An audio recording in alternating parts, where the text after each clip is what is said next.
Okay, so first off, I think I told you guys in class this should be a 7, Unit 7, Day 5.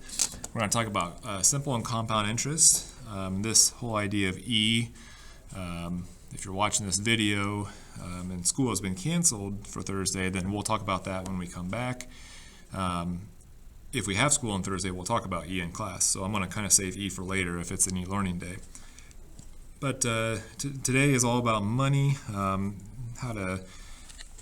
different ways of saving money, and maybe a little bit of stuff about loans too. And if there's ever a day where you say, when will I use this in real life? This is one of those days where you'll use this in real life. Everyone will use it.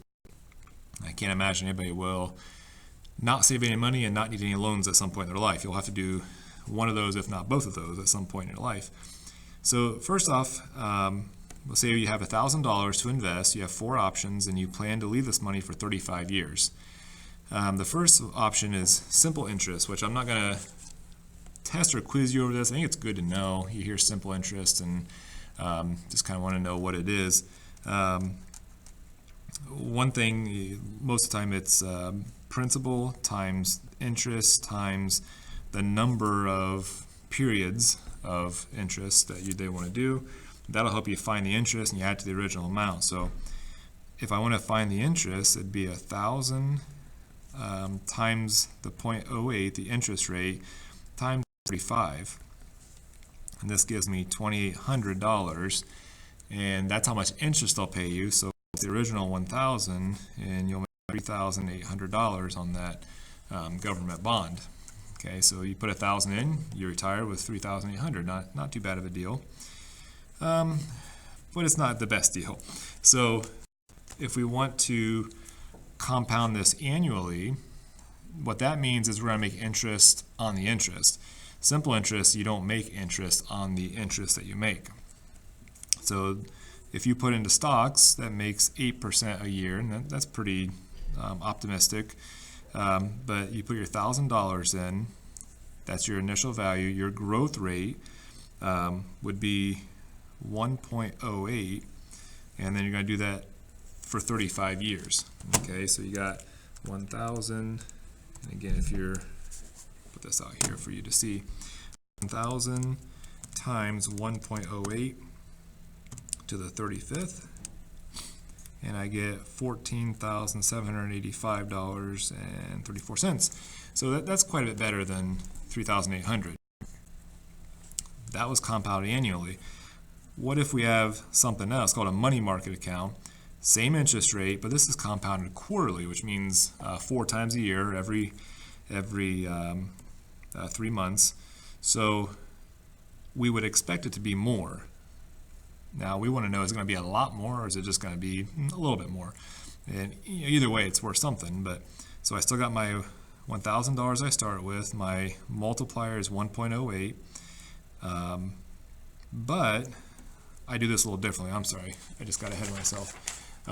It's not 1.08, because what they do is, even though it says 8% annually, it says APR. What that means is, how they do that is they're going to give you 8%, but they're going to give it to you 4 times a year, so they're going to split it. So that 0.08 divided by 4, they're going to give you 2% the first time, 2% the second time, 2% the third, and the fourth for that year. So it technically adds up to 8%, but it's not actually 8%. In the end, it ends up being more than 8%. So it is a good deal to do this. And then the number of times we're going to do it, it is for 35 years, but it's 4 times a year for 35 years. Okay, so you're down here, your interest rate, I probably should have put this first, but it's the amount is going to equal the principal. That 1 is just so you keep what you had, so 1 plus, and then it's the APR they told you divided by the number of periods. So if it's quarterly, it's 4 times a year, so you divide by 4. The number of periods per year. And then the exponent is going to be the number of periods times the time, the years. Okay, so this is kind of the basic formula whenever it's compounded more than once a year. Okay, so they say APR, it's not 8% every time, But if it's quarterly, it'll be 1/4 of 8%. If it was monthly, it'd be 1/12 of 8% 12 times. It does add up to be more than 8% though, so it is a good deal. When you type this guy in your calculator, then use your parentheses wisely here. We're going to do 1 plus, and then in parentheses, I'm going to put 0.08 divided by 4. And notice I have 2 sets of parentheses there. Raised to the 35 times 4 power. So this one's going to end up being a little bit more. So 15996.47. So it's better. It's better than the 15. It beat it by, I don't know, about 1,200. What if I have another kind of account, same percentage, but it's monthly? It's probably going to be a little bit better. So let's do the same thing. 1,000, 1 plus. Again, that 8%, but now it's going to be divided by 12 because we're going to give it to you 12 times a year. And then 12 times 35, because 12 times a year for 35 years is going to be a lot of compounds. So same idea here. In fact, you could just kind of copy this guy. If I copy that over, I got to go change the 4 to a 12, which if you do second insert, you can scoot things over, so you can change it, and then 35 times 12. Okay, hit enter, and again, a little bit more again. And I want you to think about, is there a limit to this? You know, if we keep compounding it more and more, does it just keep getting bigger forever, or does it kind of level off? And I want you to think about that whenever we come back, and whenever we talk about this whole idea of E. Remember that, okay? So I'm going to reference that whenever we go to teach or to learn that in class. Suppose you buy a car for $12,500. They'll say no payments for 3 years. Sounds like a great deal, okay? No payment for 3 years. But the problem is, if after 3 years, if you haven't paid off that thing, this was a car, if you haven't paid it off, they'll go back and charge you interest. 3 years worth of interest on that car. So if you got no interest or no payments, no for 3 years, you should, if it's no interest for 3 years, pay it off in 3 years, because then you don't pay any interest. But after that, they'll come back and get you, and they'll add up all that interest. So let's pretend like we unwisely didn't make any payments. So our interest rate was 8.25, and we didn't make a single payment for 3 years. At the end of the 3 years, what's our balance going to be, and how much do we owe? So if we go back in time, we'll say that it compounded interest. The loan got bigger because we added 0.0825.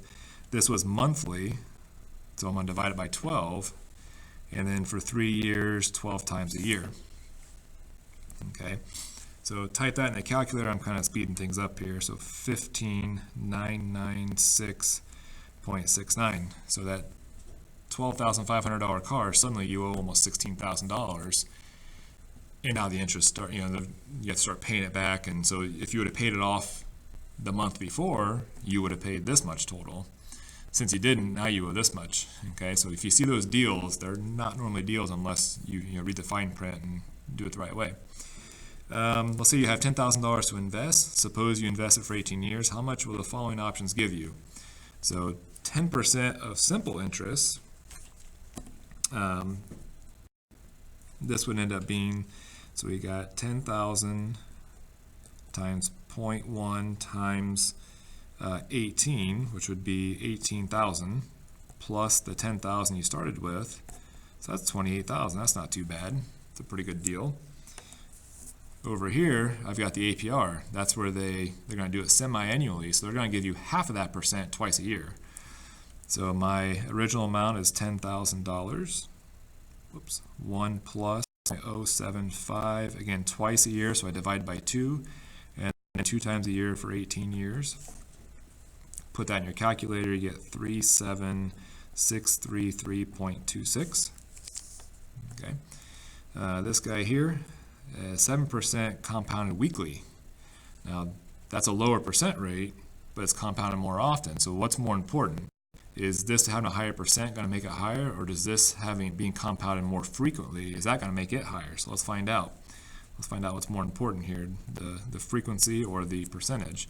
So 10,000 times 1 plus 0.07 divided by 52, because there's 52 weeks in a year.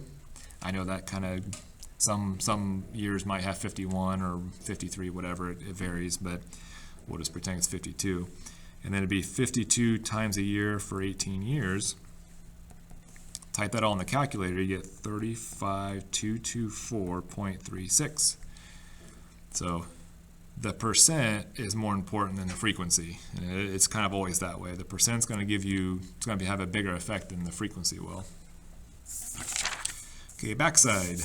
We're just going to do, I'm just going to do this guy up here, and these guys are kind of, we don't need to worry about those. There's a different formula to it. I'm not going to worry about it.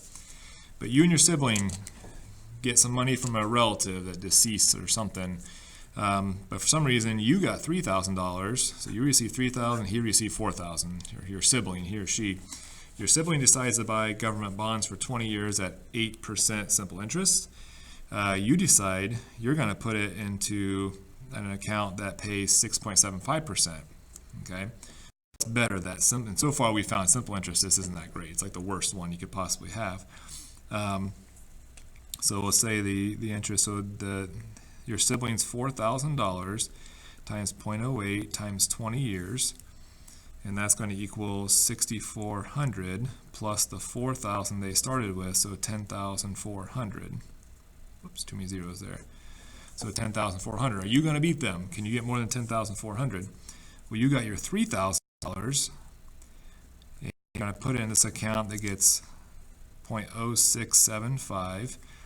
It's daily. That's a good one. So divided by 365, but they're going to do it 365 days a year for 20 years.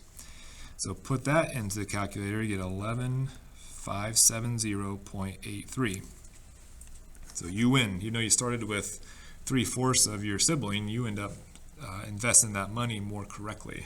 Okay. The next one, I'm just going to skip the math behind it. We don't need, this is a totally different formula if you're taking a loan out, because you're going to make payments as you go. So money gets added, but then money gets taken away because you made a payment every month. It goes up and down. But I will tell you, if you go online and look for loan calculators, is it better to take a 20-year loan or a 30-year loan? And you might say, well, a 20-year loan, that grows, that's a higher percentage, so I don't want that. I want the 30-year loan because it's a lower percentage. Problem is, if you type this into a loan calculator, you'll end up paying on it. If you buy $180,000, you'll end up paying in the end $100.68. That stinks. You pay a lot of interest. But if you do a 30-year loan, because you're paying for 50% longer, you're making payments, it's 3,237.27.98. So if you can handle a 20-year loan, it's always worth it. Even though it's a slightly higher percentage, the time that you're paying and how many payments you make is a lot less. You'll end up paying less in the end. So if you can handle it, you can handle it. So that one, don't worry about how to find that. Not a big deal. I just think it's extra. Down here, continuously, we'll talk about that in class. Okay, so I'm going to wrap up this video. We're up to 13.5 minutes. So any point you need to pause this guy, obviously, it's probably too late to say now, but you could have paused it and checked it and put it in your calculator, but come back with questions in class.